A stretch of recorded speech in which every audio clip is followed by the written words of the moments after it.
अध्याय नंबर 1। बच्चे भविष्य की संभावनाएं हैं, उनको सक्रिय बनाने होगा।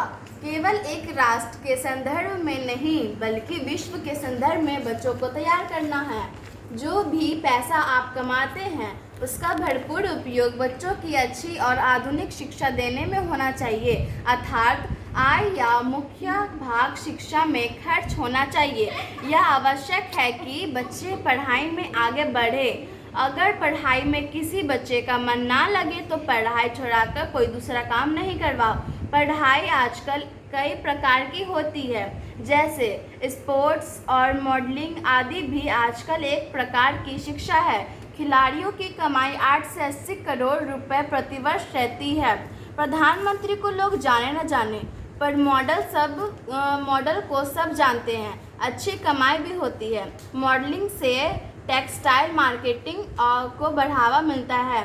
मेरे कहने का अर्थ यह है कि शिक्षा का मतलब बच्चों को आज के और आने वाले समाज के अनुरूप बनाना है। जो आने वाला समाज है वह हाईटेक समाज है। इन बच्चों को सपने भी करीब करीब हाईटेक ही हैं।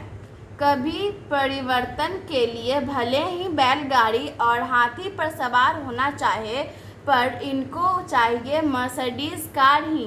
पर रायपुर तो छत्तीसगढ़ की राजधानी है। राजधानी के बच्चे अगर सक्रिय ना हो सके तो फिर और कौन होंगे। इंजीनियरिंग है, मेडिकल है और भी बहुत से क्षेत्र हैं। लड़कों के साथ साथ अब लड़कियां के सामने भी अनेक विकल्प हैं। पहले हर समाज में, चाहे पूर्व हो या पश्चिम, आज विकल्प खेलू है। आज लड़की राष्ट्रपति, सेना नायक, वैज्ञानिक, अंतरिक्ष यात्री और क्रांतिकारी बन सकती है। हाथ में बंदूक भी उठा सकती है, सब कुछ कर सकती है। अतः लड़की और लड़के का जो सामाजिक भेद है उसको जो पैसे वाले लोग हैं वे भी समाप्त करें तो अच्छा रहेगा। इस काम को गरीब नहीं कर सकता।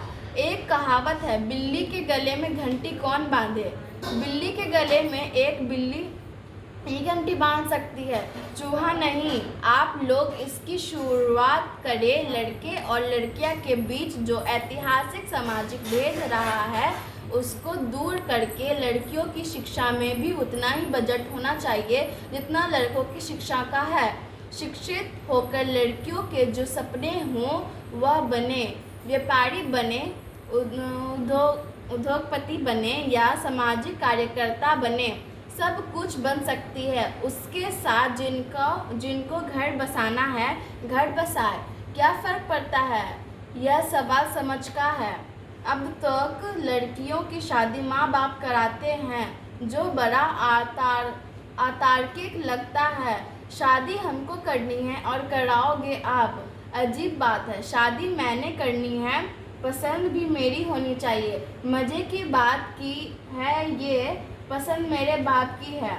यह जो अयुक्ति संगत प्रसंग अब एक तक चल रहा है उसको समाप्त कर जिस व्यक्ति को शादी करनी है उसे पसंद का अधिकार मिलना चाहिए। जिसको खाना है वह चुनाव करे कि रसगुल्ला खाएगा या चमचम। जिसको कपड़ा पहनना है वह चुनाव करे कि सलवार पहने या पतलून पहने या साड़ी पहने। अब कपड़ा तुमको पहनना है और पसंद मेरी है, यह बड़ी अजीब बात है। अगर बच्चों की सामाजिक आकांक्षाएं उन पर नहीं छोड़ी जाएंगी और हम उनका निर्धारण करेंगे तो सर दर्द हमारा ही होगा। हमको सर दर्द होगा और बच्चों को घुटन भरा जीवन जीना होगा। हमारी माँ या स्त्रियों की जो पिछली पीढ़ियाँ हुई हैं उनको तो घुटन क्या होती है यह भी पता नहीं था। मनोवैज्ञानिक दृष्टि से वह एक कठिन जाति थी। यही कारण है कि हमारे देश में प्रतिभाशाली लोग होने के बावजूद कोई कुछ बन नहीं पा रहा है। समाज उन लोगों को अवसर नहीं दे रहा। तुम अपने लड़के लड़कियों को अवसर नहीं देते हो और पैसा है नहीं ज़्यादा। बच्चों को अवसर देना माता पिता का काम है। अवसर का मतलब होता है संभावना।